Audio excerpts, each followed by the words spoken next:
me semble que c'était annoncé, hein. Vous le savez maintenant, après un épisode, quelle que soit la longueur de l'épisode, on a toujours un petit truc à rajouter, ça s'appelle le bonus. C'est le cas, une fois de plus, 15 minutes pour que nos petits camarades de la semaine, c'est-à-dire, vous les reconnaissez facilement, hein, d'un côté David, de l'autre Sébastien, bien pour qu'ils puissent vous dire 2-3 petites choses en plus. Ici, il sera plutôt question de 4-5 petites choses en plus, donc on va pas trop traîner pour on va dire bonjour quand même, hein, mais bonjour messieurs. Bonjour. Et on va directement attaquer avec David. On va parler d'un boîtier Astro-Pi imprimable en 3D. Il va falloir que tu nous expliques de quoi il s'agit, qu'il. Vas-y. Voilà, donc Astro-Pi, c'est un petit module qui est composé d'un Raspberry Pi, d'un hat, comme ils appellent, avec différents senseurs dessus, et une caméra de haute qualité, qui permet de connecter des lentilles d'optique différentes. Et donc c'est un module qui est envoyé dans l'espace, dans la station spatiale internationale, et qui permet à des étudiants de faire des expériences. Et Raspberry Pi a donc mis à disposition les plans pour pouvoir imprimer en 3D, en plastique évidemment, pas en aluminium comme la version d'origine, pour avoir son propre AstroPi chez soi. Pas mal. Chouette. Cool. Ça tombe bien parce qu'on avait parlé justement d'une nouvelle caméra, micro-caméra pour Raspberry Pi. On avait parlé de ça, il me semble, il y a quelques semaines, ou même peut-être la semaine passée. Et je pense que c'est de celle-là. Et en fait, c'est une caméra de haute qualité qui permet d'avoir des optiques, des meilleures optiques, et ça permet d'avoir des photos assez convaincantes, et voire de brancher un mini télescope dessus, ou au moins un viseur pour assister à un télescope. Il y a beaucoup d'applications, c'est très intéressant. Oui, c'est bien, c'est pour les passionnés d'images et d'imagerie et qui ont une imprimante 3D. Je sais pas ce qu'en pense Seb. Voilà, je sais que tu imprimes rien en 3D et tu n'es pas passionné d'optique. J'imprime rien en général. Et donc il imprime rien en général. Donc voilà, ça s'appelle un flop. Je suis désolé. Tiens, Sébastien, parce que je t'ai donné la parole, tu vas la garder pour parler de Toxic Data. De quoi s'agit-il? Toxic Data, c'est un bouquin qui vient de sortir par un chercheur français, un mathématicien français qui s'appelle David Chavalarias, j'espère ne pas écorcher son nom, qui explique comment les réseaux sociaux manipulent nos opinions. Ce monsieur a fait, avec d'autres chercheurs, une étude sur comment des algorithmes, des robots, des scripts, des applications, parce qu'on dit des robots, de l'intelligence artificielle, c'est jamais que du code quand même, répètent certains messages sur les réseaux sociaux, donc créent des comptes et relayent des messages, créent des messages de toutes pièces qui sont indistinguables, qu'on peut pas distinguer, un message réel écrit par une vraie personne. On crée des profils avec des fausses images. On a parlé déjà de ces possibilités de générer des images de visages humains. Donc ces profils ressemblent à des vraies personnes. Ils sont pas détectables par les Facebook, les Twitter et les autres, mais relayent des opinions politiques. Ce qui permet à certaines personnes de se... Vous savez, quand on a une opinion, on aime bien savoir qu'on n'est pas le seul à avoir cette opinion, et on peut se conforter de savoir que des tas d'autres personnes ont cette opinion. Oui, mais quand cette opinion n'est pas réelle, qu'elle a été générée par des algorithmes dans l'intention de diriger l'opinion publique d'une certaine direction ou d'une autre, quel est l'enjeu pour nos démocraties, sachant que les groupes qui sont derrière ça, et ça a été prouvé, ils le prouvent dans le bouquin, sont souvent des acteurs étatiques comme la Russie, comme la Chine, et qui pèsent de cette façon sur les campagnes électorales. Je parle des dernières campagnes électorales présidentielles en France il y a 5 ans, des 2 dernières campagnes électorales présidentielles, pardon, je bafouille, aux États-Unis il y a quelques années. Comment il y a un exemple frappant dans le livre, c'est comment des agents étrangers ont provoquer des manifestations dans des villes aux États-Unis en organisant des événements, en inondant les réseaux sociaux de posts pro et contre, en les relayant artificiellement, en générant des likes artificiellement pour que ces avis soient pris en compte et soient relayés, soient appropriés finalement par des vrais gens qui ont vraiment été aux événements en question et qui ont fait des manifs avec des combats contre la police.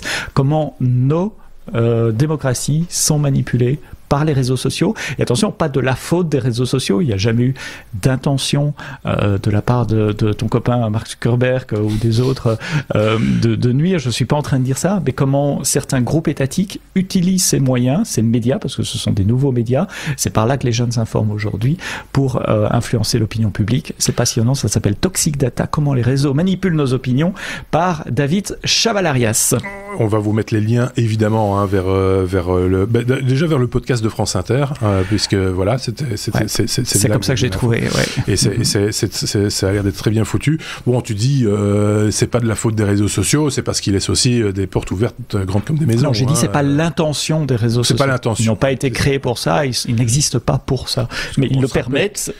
On se rappelle quand même que le Brexit, s'il est passé, c'est parce qu'il y avait la possibilité d'analyser, de cibler très précisément le public de gens qui n'avaient justement pas d'opinion, qui étaient indécis, et d'aller chercher les indécis. On est tout à fait d'accord.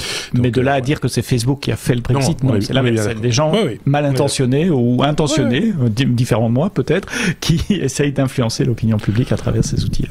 On est d'accord. Je vais rendre la parole parce que franchement, voilà. Donc on va parler de Winamp qui vend son skin original en NFT, David.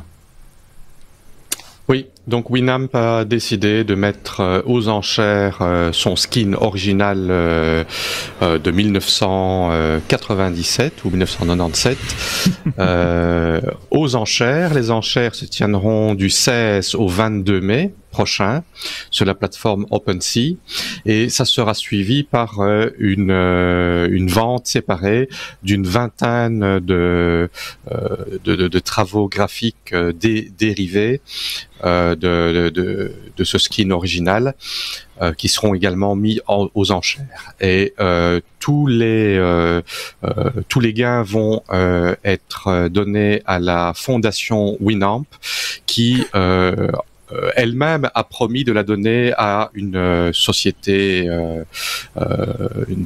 charity en français, c'est une organisation Bonne œuvre. C'est ça, de Bonne œuvre, oui, qui est belge et qui s'appelle le Music Fund, qui est une organisation qui veille à développer les écoles de musique et les projets artistiques dans des zones en conflit, dans les pays en développement et également en Europe. Donc, dans un sens, c'est positif. Si c'est de l'argent qui va être donné à des écoles pour permettre à des artistes de se développer. À côté de ça, ils font aussi un appel à toute personne qui ont développé des produits dérivés de Winamp de se manifester d'ici le 15 avril parce qu'ils vont pouvoir également vendre en tant que NFT pour les 19 sélectionnés, il y aura 100 copies qui seront vendues à 0,08 Ethereum, soit $210 pièce, et pour les autres ça sera 97 copies. Pourquoi 97? Parce que c'était de 1997, voilà. Ok, bon, juste petite précision au passage et clin d'œil. Alexandre, si tu nous écoutes, Alexandre Saboujan, c'est le propriétaire de Winamp aujourd'hui, qui est belge, et qui est propriétaire donc depuis 8 ans maintenant de la société qui a racheté Winamp, en gros. Et voilà, donc c'est ce monsieur-là. Et donc voilà, s'il nous écoute, salut Alexandre, qui est un ancien de la radio aussi, par la même occasion. Je le dis en passant. Qu'est-ce qu'on avait dit? Ah oui, on avait dit qu'on repassait la parole à Sébastien. Il nous reste du temps, oui, pas de souci, pour parler de la guerre des clones. C'est un titre original. C'est par rapport à Wordle. C'est marrant parce que j'en avais parlé en introduction de l'épisode, pensant que ça allait être dans l'épisode 345. Ceux qui ont attendu le sujet, eh ben voilà, ils ont attendu longtemps. On peut en parler sur 3-4 jours de plus. On peut en parler maintenant, en fait. Désolé, c'est nous qui te faisons des tours en changeant la conduite en dernière minute. Désolé pour ça, je plaide coupable. Wordle, c'est ce petit jeu très populaire sur Internet dont Benoît avait parlé ici il y a quelques temps déjà, qui consiste à deviner des mots de 5 lettres, et le système vous donne la position, combien de lettres correctes vous avez à la bonne position ou pas à la bonne position. C'est un espèce de mastermind avec des lettres. C'est calqué sur le jeu Motus à la télé également. J'ai jamais trop suivi, mais j'ai cru comprendre que c'était le même. le même principe. Très populaire, vous avez certainement vu sur Twitter, sur Facebook, des gens qui publient si vous me suivez. des petits carrés. Et il se trouve qu'il y a plein de clones qui ont été développés, des trucs qui ressemblent un peu, ou qui prennent le même nom, qui se terminent par Dull. Moi, je suis addict maintenant, et j'ai mes enfants aussi un truc qui s'appelle Nerdle, c'est la même chose, mais avec des chiffres et des opérations arithmétiques. Toi, Marc, c'est quoi? C'est Sumo quelque chose? Oui, non, parce que c'est Motus à l'envers, c'est l'anagramme de Motus, et moi, je le fais en français. Ouais. Parce que je parle anglais comme une vache espagnole, et donc jamais je trouve. Donc, le propriétaire de Wordle, c'est le New York Times, et le New York Times a décidé de s'attaquer et de faire fermer certains sites qui proposaient des variantes, soit parce que le jeu est trop similaire, soit parce que le mot est trop similaire, soit parce que le graphique, l'apparence graphique est trop similaire. Et donc il y a tout un débat qui s'engage sur, de nouveau, et encore une fois, les patents, comme on dit en français, les brevets, et les brevets logiciels notamment, et les idées, qu'est-ce qui est brevetable, qui ne l'est pas. Apparemment sur le nom, ils ont la loi avec eux, puisque Tetris avait réussi à faire interdire des tas de jeux qui se terminaient en tris à l'époque. Et donc sur le nom, ça serait jouable. Sur l'aspect graphique, ça se discute. Sur le principe du jeu, il y a des antécédents dans les années 60 et les années 50 qui montrent l'antériorité, et les juristes interrogés par le New York Times ne pensent pas trop qu'ils arriveront à interdire, les juristes interrogés par Ars Technica, parce que c'est eux qui ont sorti cet article, pensent que le New York Times ne pourra pas faire interdire les copies vraiment du jeu, parce que c'est pas eux qui l'ont inventé. Mais c'est vrai que sur l'aspect graphique et sur le nom, il pourrait avoir du succès. Voilà. Comme c'est un jeu super populaire, vous en avez vu passer plein sur Twitter et sur Facebook dans les derniers mois, j'avais envie de rapporter cela dans ce bonus. C'est un chouette passe-temps, enfin ça fait marcher un peu la mémoire en même temps. Moi j'aime encore bien, mais bon voilà. Je sais que Benoît dans l'équipe tous les jours. Je pense que c'est tous les jours lui, hein, mais c'est parce qu'il voyage beaucoup en train, il a le temps. Voilà, il a le temps. On termine ce bonus, si vous voulez bien, en 3 minutes, montre en main, David, pour parler de Stream Deck. Alors Stream Deck, c'est ce clavier, vous savez, qu'on utilise tous maintenant en vidéo, enfin les Twitchers, nous aussi d'ailleurs, on utilise un Stream Deck. Il y en a de 3 tailles, le tout grand, le moyen que j'utilise, qui possède 15 touches, et puis il y a le mini maintenant, hein. Voilà, c'est ce que montre, si vous avez l'image, c'est ce que nous montre Sébastien, et il a le mini qui fait 6 touches, une petite touche quoi, 6 petites touches. Oui, et en lisant la news, j'ai bien pensé à toi, parce qu'il y a 2 semaines, justement, on parlait de la Steam Deck, qui n'était pas la Stream Deck. Oui, bien sûr. Et c'est vrai qu'à une lettre près, c'est le même nom. Et donc, en effet, le Stream Deck est un petit boîtier très utile pour les gens qui font du montage du vidéo, du streaming. Mais pas que. Et pas que, c'est entièrement programmable, donc les boutons sont programmables aussi bien que la fonctionnalité que ce qu'ils affichent. Et donc ils ont sorti une mini version qui consiste en 6 boutons. C'est un produit qui a l'air assez intéressant, et honnêtement je m'y étais jamais vraiment intéressé, et c'est par le rapport avec Steam Deck, Stream Deck que je m'y suis intéressé. Et je me suis dit mais en fait ça serait pratique d'avoir un petit boîtier comme ça avec des petits boutons.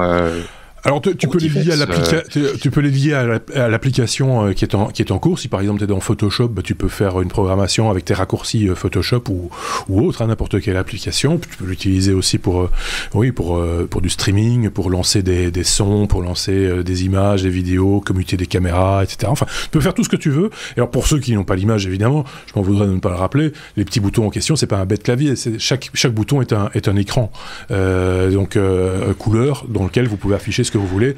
Comme ça, en plus, vous avez une mnémonique qui va vous permettre de directement reconnaître le bouton et mémoriser facilement votre panneau. C'est Elgato qui est maintenant spécialisé dans tout ce qui est jeux vidéo et justement YouTube, Live, Twitch, etc.